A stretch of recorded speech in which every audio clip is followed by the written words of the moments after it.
Kejaksaan Agung menetapkan Hakim Nonaktif Pengadilan Negeri Surabaya, Heru Hanindyo, tersangka kasus tindak pidana pencucian uang.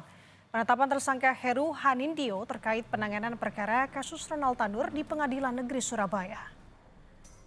Penyidik Kejaksaan Agung sebelumnya telah menetapkan Heru Hanindyo sebagai terdakwa kasus dugaan suap dan gratifikasi, vonis bebas Ronald Tanur. Jaksa penuntut umum sebelumnya telah menjatuhkan tuntutan 12 tahun penjara terhadap Heru Hanindyo.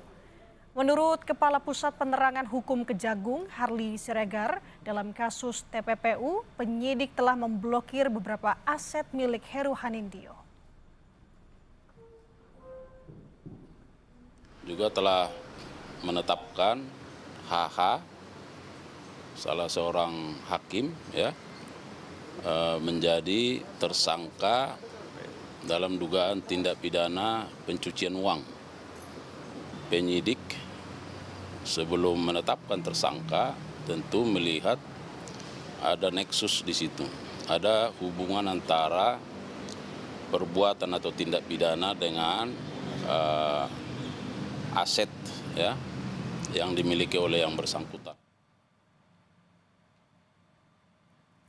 Tidak hanya Hakim Heru Hanindyo, Kejaksaan Agung juga menetapkan mantan pejabat Mahkamah Agung Zaraf Rikar tersangka tindak pidana pencucian uang sejak 10 April 2025 lalu. Kepala Penerangan Hukum Kejaksaan Agung Harli Siregar menyebut penyidik telah mendalami keterkaitan antara barang bukti sitaan penyidik dan aset harta Zaraf Rikar.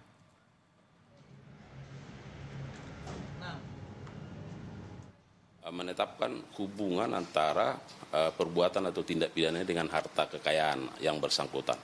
Nah, setelah itu tentu penyidik juga melakukan berbagai tindakan pemblokiran,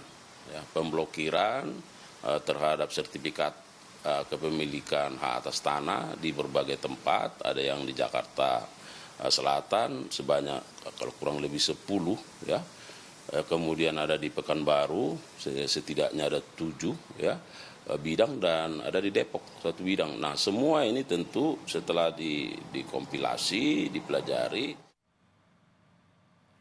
Pada Oktober tahun lalu, Saudara, penyidik Kejaksaan Agung menyita mata uang asing senilai lebih dari 900 miliar rupiah dan 51 kilogram emas.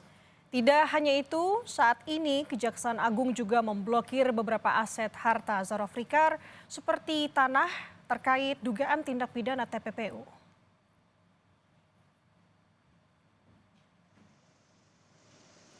Zaraf Rikar merupakan mantan pejabat MA dan diduga menjadi maklar kasus saat bekerja sejak 2012 hingga 2022.